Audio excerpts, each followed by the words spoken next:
Rumpelstiltskin. One day, when talking with his friends over perhaps a few too many pints of ale, the miller was not to be outdone by his friends. They boasted of their skills and talents, of legendary accomplishments, so he boasted bigger. He told everyone in the tavern that his daughter could spin straw into gold. A claim so bold reached the ear of the king, who called for this girl to be brought before him. When she arrived, he locked her up in the tower room, filled with straw and a spinning wheel, and demanded she spin the straw into gold by morning, or he would have her killed. The girl sat at the spinning wheel, at a loss what to do, for she certainly could not deliver on her father's boast. Suddenly, a little impish man appeared in the room. He asked her what was wrong, and she explained that if she did not spin the straw to gold, she would be killed. "Whoa," the little man said. "That's messed up." "Yeah, I know," the girl agreed. The little man looked around the room and offered, "I can help by spinning it for you." "No way," the girl replied. "The greedy king would only want me to do it again." "Hey, you just popped in here magically. Can you pop out just as easily?" "Yes." "Look, my father got me in this situation. He's surely going to get me into another, even if the king doesn't kill me. I'm not sticking around here. Can you get me out?" "Sure." "I'm Missy, by the way. What's your name?" "Rumpelstiltskin." He helped her to escape the tower, and they lived happily ever after. The Tale of Hansel and Gretel. There once was a poor woodcutter who had 2 young children named Hansel and Gretel. When famine struck the land, the woodcutter and his wife decided they could no longer feed the children. They must take them into the woods and leave them there to fend for themselves. Hiding in their bedroom, Hansel and Gretel overheard the plan. After their parents went to bed, Hansel snuck outside the house and gathered as many shiny white pebbles as he could, then returned to his room, reassuring Gretel that he had a plan of his own.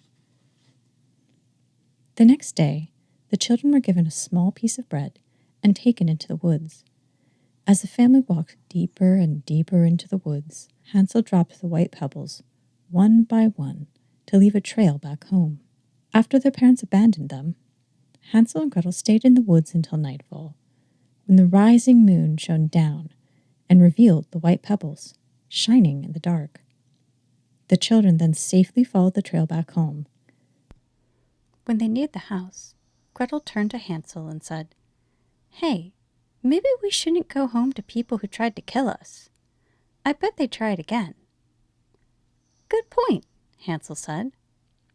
And so they went back into the woods to form an anarcho-syndicalist commune with the other orphans and runaways, where they lived happily ever after. The Tale of the 3 Little Pigs. Once upon a time, 3 little pigs were set out into the world by their mother to seek their fortunes. One pig built a house of straw, while the second pig built a house of sticks. They built their houses very quickly, and then sang and danced all day, because they were lazy. The third little pig worked hard all day and built his house with bricks.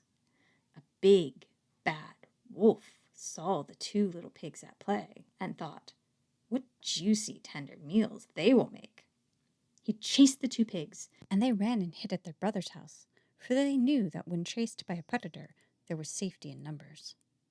The first 2 little pigs were frightened and did not know what to do, but the third pig was brave.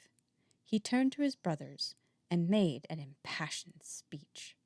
"We, my brothers, are descended from wild boars. Our forefathers were feral. We sons of swine are here in defiance of tyranny. We few, we happy few, we band of brothers shall be remembered. The hopes and prayers of liberty-loving pigs everywhere march with us as we fight for our right to live, to exist. We will declare in one voice, we will not go quietly into the night. We will not vanish without a fight. We're going to live on. We're going to survive. Today we celebrate our Independence Day from wolves." After so rousing a speech, the 3 little pigs attacked the wolf with superior numbers. And that was the last anyone heard of the big bad wolf. Goldilocks and the Three Bears. Once upon a time there were 3 bears who lived together in a house in the middle of the wood. One of them was a little wee bear, one was a medium-sized bear, and the other was a great, huge bear. One day, their breakfast porridge was too hot, and they went for a walk while it cooled. And while they were walking, a little girl came to the house. This little girl had golden curls that tumbled down her back, and everyone called her Goldilocks. Goldilocks came to the door, but could not open it, for the bears had of course locked it before they went out. Not wanting to do the statutory 6 to 12 months for breaking and entering, Goldilocks moved on to commit petty theft at a different home. By this time, the 3 bears thought their porridge would be cool enough, so they came home to breakfast, which was still waiting for them at the table, and was just right. The Tale of Little Red Riding Hood. Once upon a time, there was a little girl who was loved by everyone, but most of all by her grandmother. She had given the little girl a cap of red velvet that she loved so well she never wore anything else. So she was always called Little Red Riding Hood. One day her mother said to her, "Little Red Riding Hood, here is a piece of cake and a bottle of wine. Take them to your grandmother. She is ill, and they will do her good." "I will take great care," said Little Red Riding Hood. The grandmother lived out in the wood, half a league from the village, and just as Little Red Riding Hood had entered the wood, she met a wolf. "Good day, Little Red Riding Hood," he said. "Thank you, Mr. Wolf." "Where are you going?" "To my grandmother's." "What have you got in your basket?" "Cake and wine for my poor sick grandmother, to make her strong." "Where does your grandmother live, Little Red Riding Hood?" Now Little Red Riding Hood knew better than to tell a stranger where she or her grandmother lived, and she knew it was far better to politely deceive the wolf than to anger him.